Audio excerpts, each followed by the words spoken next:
चलिए तो अब प्रोग्रामिंग में बढ़ते हैं अपन आगे। लास्ट लेक्चर में आपने प्रोग्रामिंग के 3 स्टेप्स में से पहला स्टेप कंप्लीटली ऑब्जर्व कर लिया था, which was writing the source code. ठीक है, I hope writing the source code तक बिल्कुल क्लियर होगा।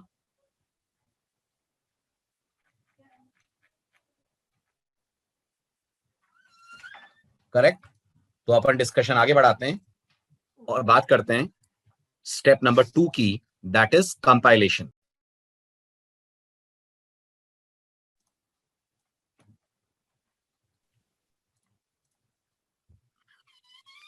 तो अब आते हैं प्रोग्रामिंग के स्टेप 2 पे, that is compiling the source code. ठीक है, तो आप ध्यान से सुनिए, कंपाइल आप अपने प्रोग्राम को कैसे करेंगे। सबसे पहले तो याद रखिएगा, कंपाइल करने का जो तरीका है वो अलग अलग आईडीज में अलग अलग है, लेकिन जो इंटरनली काम होता है कंपाइलेशन के दौरान वो सारे आईडीज में सेम होता है। आई रिपीट, कंपाइल करने का जो आपके लिए तरीका है वो अलग अलग आईडीज में अलग अलग होता है। जैसे टर्बो आईडी में कंपाइल करने को कंपाइल बोलते हैं, लेकिन कोड ब्लॉक्स आईडी में कंपाइल करने को बिल्ड करना बोलते हैं, BUILD, बिल्ड करना। तो दोनों में आपको ऑप्शंस के नाम अलग अलग दिखेंगे, बट जो इंटरनल प्रोसेस है वो याद रखिएगा दोनों ही में सेम है। जब हम पढ़ चुके हैं कि जब कोड कंपाइल होता है तो सबसे पहले कोड जाता है प्री प्रोसेसर के पास, फिर प्री प्रोसेसर उसको सोर्स कोड में कन्वर्ट करता है, फिर वो जाता है कंपाइलर के पास और पूरा प्रोसेस। समझ रहे हैं? तो मैं आपको फिलहाल टर्बो के हिसाब से चीजें बता रहा हूं, ठीक, लेकिन इंटरनल प्रोसेस जैसा मैंने कहा सबके लिए बिल्कुल सेम होता है। ठीक, उससे पहले बहुत सारे बिगनर्स के दिमाग में एक डाउट ये होता है कि कंपाइल करते ही क्यों है, कंपाइल करने का मतलब क्या होता है। तो नोटिस करिएगा, आप जब कोई प्रोग्राम लिखते हैं आप उसे किसी प्रोग्रामिंग लैंग्वेज में लिखते हैं, यस और नो? जल्दी बोलिए। आप जो कोड लिखते हैं वो किसी लैंग्वेज में होता है, लेकिन जब इस कोड को एग्जीक्यूट करा जाता है तो एग्जीक्यूशन ऑपरेटिंग सिस्टम और सीपीयू करते हैं।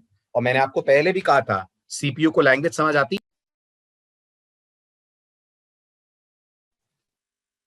सीपीयू को कोई प्रोग्रामिंग लैंग्वेज समझ में नहीं आती है।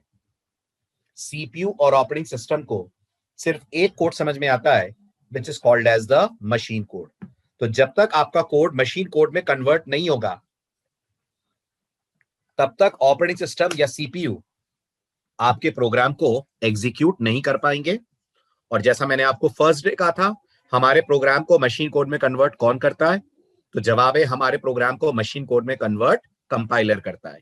तो सबसे पहले कंपाइलेशन का मतलब क्या है, तो मैं लिख दूं, compilation means translating the source code into the corresponding machine code. Translating the source code into the corresponding machine code, या machine code का दूसरा नाम binary code, right? This is required because execution of any statement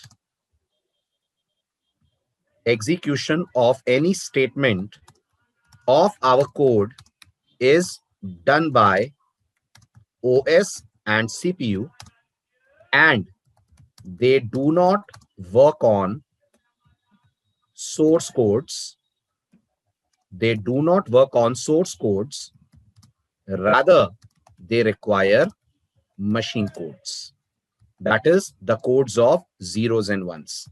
यही होता है machine code का मतलब। Good, ठीक है। अब जहां तक टर्बो कंपाइलर की बात है, ध्यान दीजिएगा, इन टर्बो कंपाइलर और turbo IDE, rather I should say, in turbo IDE to compile a program we have multiple options. अपने प्रोग्राम को कंपाइल करने के टर्बो आईडी आपको कई तरीके देता है। ध्यान दीजिएगा, पहला तरीका है अपने प्रोग्राम को कंपाइल करने का, आप यूज कर लें मेन्यू बार से कंपाइल नाम का मेन्यू। ध्यान दीजिएगा, प्रैक्टिकल में आपको ये चीज में दिखाऊंगा। अभी 5-10 मिनट की थ्योरी है, इसके बाद हम प्रैक्टिकल पे शिफ्ट होंगे। तो आप नोटिस करिएगा, अपने प्रोग्राम को कंपाइल करने का एक तरीका है, आप कंपाइल नाम के मेन्यू से प्रोग्राम को कंपाइल कर सकते हैं। दूसरा तरीका आपके प्रोग्राम को कंपाइल करने का है, अगर आपको कंपाइल नाम का मेन्यू यूज नहीं करना है तो आप यूज कर लीजिए कीबोर्ड शॉर्टकट्स। तो आप यूज कर लीजिए कीबोर्ड शॉर्टकट्स।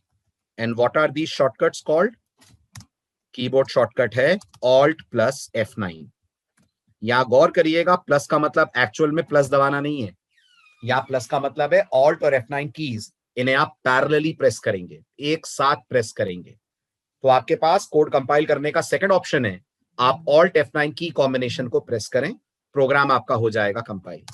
और आपको इसी काम को करना है अगर, तो थर्ड ऑप्शन है, आप यूज कर सकते हैं Alt + C। Alt + C use करेंगे तो कंपाइल मेन्यू हाईलाइट हो जाएगा, और उस पर एंटर स्ट्राइक करके भी आप अपने कोड को कर सकते हैं कंपाइल। तीनों तरीके समझ आए? तीनों ऑप्शंस क्लियर हुए? राइट। अब आप इनमें से कोई भी ऑप्शन यूज करें कंपाइल करने का, जो इंटरनल प्रोसेस है, ध्यान दीजिएगा, वो बिल्कुल सेम है। और अब मैं आपको उसके अलावा भी कुछ और बता रहा हूं। तो जब भी आप आपके कोड को कंपाइल करते हैं, सबसे पहला काम जो कंपाइलर आपके प्रोग्राम में करता है, ध्यान दीजिएगा, वो है कंपाइलर आपके पूरे प्रोग्राम को चेक करता है। किस एम के साथ चेक करता है? इस एम के साथ चेक करता है कि आपके प्रोग्राम में कहीं कोई एरर तो नहीं है, आपके प्रोग्राम में कहीं कोई मिस्टेक तो नहीं है। अगर आपके प्रोग्राम में एरर या मिस्टेक हुई तो गौर करिएगा, कंपाइलर प्रोग्राम का कंपाइलेशन रोक देता है। कंपाइलर प्रोग्राम को ट्रांसलेट बाइनरी कोड में नहीं करता है। और अगर आपके प्रोग्राम में किसी तरह की कोई एरर नहीं है, बिल्कुल एरर फ्री कोड है आपका, तो कंपाइलर जरूर आपके प्रोग्राम को ट्रांसलेट करता है into the corresponding machine code. दोबारा मेरी बात सुनिएगा, कंपाइलर जब आपके कोड को कंपाइल करता है तो सीधे आंख बंद करके बाइनरी कोड नहीं बना देता। कंपाइलेशन में पहला स्टेप होता है एरर चेकिंग। कंपाइलर आपके कोड में एक एक लाइन को स्क्रूटिनाइज करता है, एक एक लाइन को चेक करता है, इस एक्सपेक्टेशन के साथ कि उस लाइन में उसे कोई एरर तो नहीं मिल रही है। अगर एरर मिल गई उसे किसी लाइन में, तो कंपाइलर कोड का कंपाइलेशन रोक देता है। अगर उसे किसी भी लाइन पे कोई एरर नहीं मिली, तो कंपाइलर की तरफ से कोड सक्सेसफुल होता है, और कंपाइलर उसे कन्वर्ट कर देता है from source code to the corresponding binary code. तो मैं इस चीज को लिख रहा हूं, whenever, ध्यान दीजिएगा, whenever the compiler compiles our program, whenever the compiler compiles our program, our code, then it does two things। दो एक्शंस कंपाइलर लेता है। पहला action, it checks our program, it checks our program for errors। what kind of errors? what kind of error? तो आज से एक नया word introduce करते हैं अपन। These errors are called as syntax error। याद रखिएगा, कंपाइलर जब भी आपके प्रोग्राम में कोई एरर कैच करता है, उस एरर को हम लोग बोलते हैं सिंटेक्स एरर। अब आप में से बहुत सारे लोगों की ये फर्स्ट प्रोग्रामिंग लैंग्वेज है, तो आपके लिए सिंटेक्स वर्ड भी थोड़ा नया सा होगा। तो मैं आपको समझा दूं, what is the meaning of the word syntax. Syntax का सिंपल सा मतलब होता है रूल्स। याद रखिए, किसी भी प्रोग्रामिंग लैंग्वेज में प्रोग्राम बनाने के कुछ नियम कायदे होते हैं, कुछ रूल्स होते हैं, और वो रूल्स को हम प्रोग्रामिंग में रूल ना बोलकर, ग्रामर ना बोलकर, प्रोग्रामिंग की दुनिया में उसे हम लोग बोलते हैं सिंटेक्सेस। जैसे मैं अगर आपसे पूछूं, इंग्लिश में हर सेंटेंस के बाद फुल स्टॉप आना चाहिए, ये इंग्लिश लैंग्वेज का क्या है? तो आप मुझे बोलोगे सर ये इंग्लिश लैंग्वेज का ग्रामेटिकल रूल है। आप मुझे बोलोगे सर ये इंग्लिश लैंग्वेज का ग्रामेटिकल रूल है। ऐसे मैं बोलूंगा सी में हर स्टेटमेंट के बाद सेमीकोलन आना चाहिए, ये सी लैंग्वेज में क्या है? तो आप मुझे बोलेंगे सर ये सी लैंग्वेज का सिंटेक्स रूल है। सी लैंग्वेज मर ना बोलकर आप बोलोगे ये सी लैंग्वेज का सिंटेक्स है कि हमें हर स्टेटमेंट के बाद, हर इंस्ट्रक्शन के बाद एक सेमीकोलन लगाना चाहिए। इसी तरह से मैं आपसे पूछूंगा, इंग्लिश के अंदर हम कोई भी सेंटेंस स्टार्ट करते हैं तो पहला अल्फाबेट कैपिटल लिखते हैं, ऐसा है? तो आपका जवाब होगा हाँ है। ये क्या है? ये इंग्लिश ग्रामर का रूल है। ऐसे ही सी लैंग्वेज में जब हम कोई फंक्शन लिखते हैं तो उसके नाम के बाद पैरेंथेसिस लगाते हैं। ऐसा है? हाँ है। और ये सी लैंग्वेज का सिंटेक्स रूल है। तो ऐसी गलतियां अगर आपके कोड में कंपाइलर को मिलती हैं कि आपने फंक्शन के साथ पैरेंथेसिस मिस कर दिया, या आपने कर्ली ब्रेसेस एक कम एक ज्यादा लगा दिया, या आपने स्टेटमेंट टर्मिनेटर यानी सेमीकोलन नहीं लगाया, तो इन सारी एरर्स को बोला जाता है सिंटेक्स एरर। और इन एरर्स को कैच करना, इन्हें पकड़ना प्रोग्रामर की नहीं, इन्हें पकड़ना कंपाइलर की ड्यूटी होती है। और जब कंपाइलर इन्हें कैच करता है तो हम बोलते हैं these errors are called as syntax error. आप इन्हें कंपाइल टाइम एरर भी बोल सकते हैं, बट इनका ज्यादा पॉपुलर नाम होता है सिंटेक्स एरर। लेकिन ध्यान से मेरा अगला स्टेटमेंट सुनिएगा। कंपाइलर्स सिर्फ और सिर्फ और सिर्फ आपके प्रोग्राम में सिंटेक्स एरर्स कैच कर सकते हैं।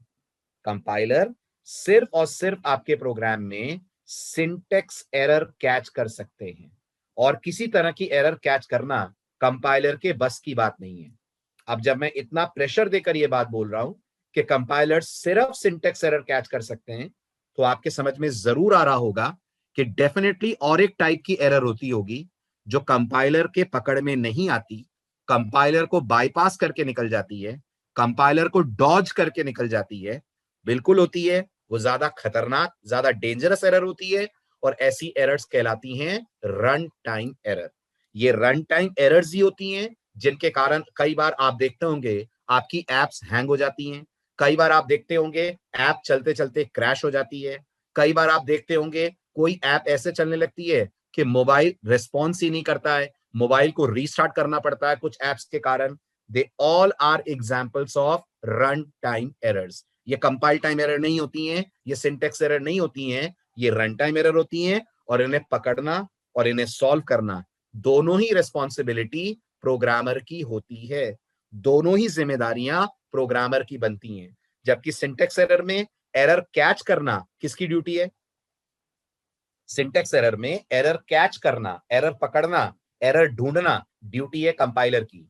उस एरर को सुधारना, रेक्टिफाई करना ड्यूटी है प्रोग्रामर की। लेकिन रन टाइम एरर में कंपाइलर से कोई सपोर्ट की उम्मीद हम नहीं रख सकते। हमारे प्रोग्राम में रन टाइम एरर होने के बावजूद हमारा प्रोग्राम कंपाइल हो जाता है। ध्यान दीजिएगा, हमारे प्रोग्राम में रन टाइम एरर होने के बावजूद हमारा प्रोग्राम सक्सेसफुली कंपाइल हो जाता है। इसलिए हमारे प्रोग्राम में आने वाली रन टाइम पे जो एरर्स हैं, they are called as run time error. उन्हें हैंडल हमें करना पड़ता है। और एज अ प्रोग्रामर हमारे लिए कौन ज्यादा डेंजरस हुई, सिंटेक्स एरर के रन टाइम एरर? बिल्कुल सही। एज अ प्रोग्रामर हमारे लिए ज्यादा खतरनाक, ज्यादा डेंजरस होती हैं रन टाइम एरर्स। हमें इनसे बचने की कोशिश करनी चाहिए। अभी मैं आपको रन टाइम एरर का कोई एग्जांपल नहीं दूंगा, क्योंकि हमने इतनी सी अभी पढ़ी नहीं है कि प्रोग्राम में रन टाइम एरर आ जाए। लेकिन अगले हफ्ते हम बहुत इंपॉर्टेंट चैप्टर सी में पढ़ेंगे, जिसका नाम होता है स्कैन एफ। याद कीजिए, आपने इस फंक्शन का नाम कुछ दिन पहले भी सुना था जब आपने stdio.h हेडर फाइल पढ़ी थी। लॉजिकल एरर्स भी रन टाइम एरर होती हैं सत्यम। लॉजिकल एरर्स भी रन टाइम एरर्स में ही आती हैं, याद रखिएगा। तो जब मैं आपको स्कैनफ फंक्शन पढ़ाऊंगा, तब मैं आपको पहली बार इंट्रोडक्शन दूंगा रन टाइम एरर्स का। तब आप पहली बार देखेंगे कि प्रोग्राम बिना एरर के कंपाइल तो हो रहा है, लेकिन रन टाइम पे एबनॉर्मल बिहेवियर दे रहा है। और जब कंपाइलर कोड कंपाइल कर देगा लेकिन प्रोग्राम एबनॉर्मली बिहेव करेगा, तब हम समझ जाएंगे कि हमारे प्रोग्राम के अंदर आ रही है run time error. Is this clear? चला जाए, आगे बढ़ा जाए। फाइन। अब आते हैं सेकंड पार्ट पे। अगर आपके प्रोग्राम में कोई एरर नहीं है, if the compiler does not find any syntax error in our code, if the compiler does not find any syntax error in our code, only then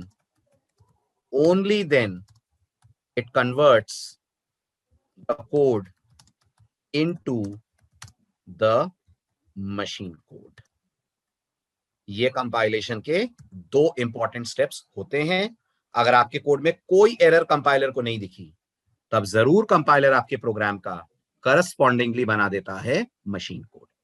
अब आएगा अगला डाउट, सर हमें पता कैसे चलेगा प्रोग्राम में कोई एरर है कि नहीं है? तो गौर करिएगा, जब कंपाइलर आपके कोड को कंपाइल करेगा, प्लीज प्लीज लिसन केयरफुली, जब कंपाइलर आपके प्रोग्राम को कंपाइल करेगा तो कंपाइल करने के बाद एक छोटी सी विंडो आपको दिखेगी, एक छोटी सी विंडो आपके स्क्रीन के ऊपर पॉपअप होगी और इस विंडो में बहुत सारी बातें लिखी होंगी, बहुत सारी चीजें लिखी होंगी जो अभी आपके समझ में नहीं आएंगी। अभी आपके समझ में दो बातें आएंगी। नंबर वन, इसी विंडो में लिखा हुआ आएगा कंपाइलर ने कितनी लाइंस कंपाइल करी।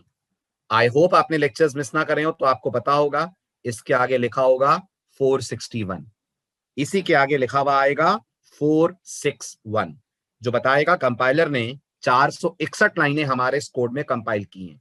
और इसके ठीक नीचे अगर आप ऑब्जर्व करेंगे तो कंपाइलर आपको लिख कर देगा आपके प्रोग्राम में उसे कितनी मिल रही हैं एरर्स और कितनी मिल रही हैं वार्निंग्स। ध्यान दीजिएगा, ठीक है? एरर्स के सामने लिखा होगा 0, वार्निंग्स के सामने भी लिखा होगा 0। अगर एरर हुई तो गौर करिएगा, एरर के सामने कंपाइलर कुछ और मेंशन करेगा, एरर्स इक्वल टू 1 या एरर्स इक्वल टू 4, और उसके अकॉर्डिंगली वार्निंग्स आपको दिखाएगा। ठीक है, तो यहां से पता चलता है, इस लाइन से पता चलता है प्रोग्राम में एरर है या नहीं है। अब एक और डाउट आएगा as a beginner, sir warnings क्या होती हैं और एरर और वार्निंग में क्या अंतर होता है? तो ध्यान दीजिए, वार्निंग्स क्या होती हैं और एरर और वार्निंग में क्या अंतर होता है। वार्निंग्स कंपाइलर की तरफ से सलाह होती है, एडवाइस होती है, सुझाव होता है, जो आप अपने प्रोग्राम में फॉलो करें तो बेहतर है, ना फॉलो करें कोई प्रॉब्लम नहीं है, प्रोग्राम तो भी कंपाइल और रन होगा। लेकिन एरर सुझाव नहीं होता है, एरर सलाह नहीं होती है, एरर रूल होता है, जैसे आपको मानना ही मानना है और आपने नहीं माना, इसलिए आपके प्रोग्राम के अंदर आती है एरर्स। तो कंपाइलर आपके कोड के इंप्रूवमेंट के लिए आपको कुछ सजेशंस देता है, और वो सजेशंस किस में आते हैं? वो सजेशंस वार्निंग्स में आते हैं। बेटर है आपके प्रोग्राम के अंदर 0 एरर और 0 वार्निंग आनी चाहिए। अगर आपके प्रोग्राम में 0 वार्निंग आ रही है तो इसका मतलब है आपने बेस्ट तरीके से प्रोग्राम लिखा है और कंपाइलर को इस प्रोग्राम में किसी तरह के इंप्रूवमेंट की कोई गुंजाइश नहीं दिख रही है। और अगर आपके प्रोग्राम के अंदर एरर 0 आती हैं तो ऑब्वियस सी बात है, इसका मतलब प्रोग्राम सिंटैक्टिकली बिल्कुल करेक्ट है। तो क्या ऐसा हो सकता है एरर 0 हो लेकिन वार्निंग्स 2-3 हो? जल्दी बोलिए, क्या ऐसा हो सकता है एरर 0 हो लेकिन वार्निंग्स 2-3 हो? बिल्कुल हो सकता है, 100% हो सकता है। तो इसका मतलब है कि प्रोग्राम गलत है? नहीं, इसका यह मतलब नहीं है कि प्रोग्राम गलत, इसका यह मतलब है कि प्रोग्राम में सुधार की गुंजाइश है, प्रोग्राम में कुछ और बेहतर करा जा सकता है। ये कब होगा, ये भी मैं आपको आने वाले दिनों में बताऊंगा, जब हम वेरिएबल्स नाम का चैप्टर शुरू करेंगे, तब मैं आपको बताऊंगा कंपाइलर वार्निंग्स कैसे देता है। हालांकि अभी के लिए हम वार्निंग्स को नजरअंदाज कर सकते हैं, अभी हमारा पूरा फोकस होना चाहिए एरर्स के 0 आने पर। अगर एरर 0 है तो फिर आपके प्रोग्राम के कंपाइल और रन होने में कोई दिक्कत नहीं होगी। लेकिन अगर एरर 1 भी है तो नोटिस करिएगा आपका प्रोग्राम कंपाइल ही नहीं हो पाएगा, क्योंकि आपने सिंटैक्टिकली कुछ रूल्स ब्रेक करे होंगे, इसलिए कंपाइलर जनरेट कर रहा है अपनी तरफ से एरर। ये भी याद रखिएगा, अगर कंपाइलर को आपके प्रोग्राम में कोई एरर नहीं दिखती है तो बिल्कुल नीचे आपको बधाइयां भी देता है, आपको कॉन्ग्रेचुलेट भी करता है। और वो कैसे करता है? वो करता है बाय राइटिंग सक्सेस। ये एक लाइन आपको लास्ट में और मिलेगी कंपाइलर की तरफ से, जो आपका थोड़ा सा कॉन्फिडेंस बूस्ट अप करेगी, और नीचे लिखा हुआ आपको मिलेगा सक्सेस। लेकिन ये सब किसके बारे में बोल रहा हूं मैं? ये सब मैं टर्बो कंपाइलर के बारे में बोल रहा हूं। याद रखिएगा, ये विंडो बदल जाएगी जब आप कोड ब्लॉक्स में काम करेंगे। टर्बो कंपाइलर में ये विंडो आपको ऐसी नजर आएगी। तो बहरहाल ये कौन सी विंडो है? ये कंपाइलेशन आउटपुट की विंडो है, ये प्रोग्राम का आउटपुट नहीं है, ये कंपाइलेशन आउटपुट विंडो है, जिसमें कंपाइल होने के बाद हमारे प्रोग्राम में ऐसा कुछ हमें दिखेगा। कंपाइलर बोलेगा 461 लाइंस कंपाइल हुई हैं। अगर आपने बिल्कुल वही कोड लिखा है जो कोड मैंने आपको करवाया था, 0 एरर बताएगा, 0 वार्निंग बताएगा। मैं एक बार फिर वो कोड आपके सामने लिख देता हूं ताकि आप कुछ गलती ना करें उसको लिखने में, वरना ये विंडो ऐसी नहीं दिखेगी। आपको याद होगा हमारी पहली लाइन थी हैश इंक्लूड stdio.h, ये ऐसे ही लिखी होनी चाहिए। हमारी दूसरी लाइन थी हैश इंक्लूड conio.h, ये भी ऐसी ही होनी चाहिए। Third line of arts was void main, fourth line was करली ब्रेस, फिफ्थ लाइन में था CLR SCR, सिक्स्थ लाइन में था printf hello user, और सेवेंथ लाइन में हमने ब्रेस बंद करा था। ये पर्टिकुलर कोड अगर आपने लिखा तो कंपाइलर इस कोड को कंपाइल करने के बाद, इस कोड को कंपाइल करने के बाद ये विंडो आपको शो करेगा। So after compilation this window will be shown. बताइए कंपाइलेशन समझ आया? Everyone please respond, compilation clear हुआ?